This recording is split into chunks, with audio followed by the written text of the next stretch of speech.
Godhood isn't something we must aspire to be. Each person has their own affinities and masteries they can tap into. Each individual human on this speck of a rock in our ocean of possibility has the power to channel creativity into its own world. What they can't understand, what people are so afraid of recognizing, is the fact that we are each in part our own fractions of what divinity can be aspired to. If we are God's debris, we are but pieces to a puzzle of infinite potential. Anything you can think, manifest, create, hear, smell, feel, interpret is a fraction of what a higher power would be. Your version of the world, if your creation, we each have our own perception. It is cruel, isn't it? It's cruel how limited we are as beings, infinite possibilities to inquire and imagine and label however we are still stuck here. The same place we've always been in an infinitely expanding playground of possibility and wonder, smaller than ants compared to the vastness around us, a simple speck in a cosmic arrangement of wondrous and unimaginable proportions. We crave for the wonder and self-importance of space, when in our own minds we each have the potential to create limitless and potentially beautiful or maleficent realities.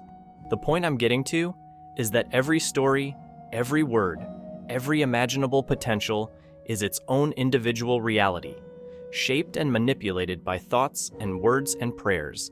We are each gods in our own right, but we can't affect our own reality in quite a profound way. We each hold potential for what we want to represent. And the stories and thought pieces we each aspire, the memories we change over time, and our feelings shape these planes of existence the same way time crushes and reshapes our own world, through entropy and existence. You don't have to do anything to be a god, to be divine. The blasphemous and the holy, each in their own right, represent the aspects of the broken, fractured consciousness that makes up everything we do.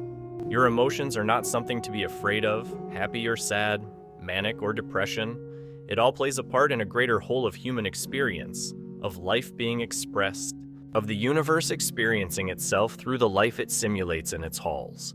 We are adrift in the great black void, devoid of color or purpose, yet full of individual objects that simultaneously make up everything that exists, and that will never be tread upon by me or anyone I know. We are stained by our ability to perceive so intelligently. We are betrayed by our own affinity for understanding. There is so much more open to interpretation than you could ever imagine. There are so many worlds and viewpoints developed since the creation of our brotherhood. You could never understand fully the greater consciousness of what we have been capable of. You cannot see it or hear it or feel it all.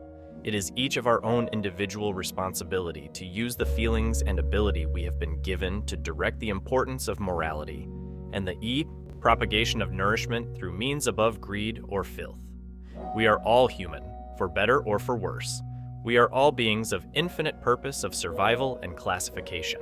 Love and hate, progression and insultance. The ability to learn is a gift and a curse. The ability to understand has still not been captured by many. The ability to love is as flaked as shattered flint. Believe nothing but realizations birthed in the most dire of circumstances. Whether your conclusion is reality or delusion does not matter. As we shape our own existence and reality, you are in control. You just don't know it yet.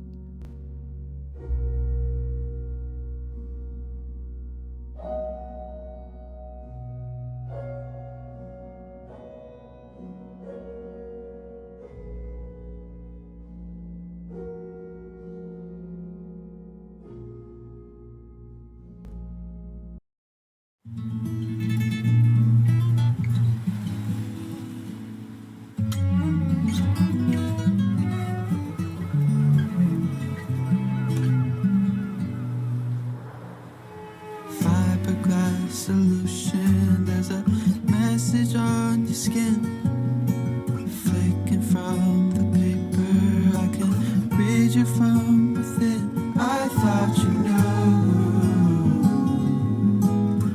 something I never will. God's stain. Show me what I'm missing from the land you couldn't stay.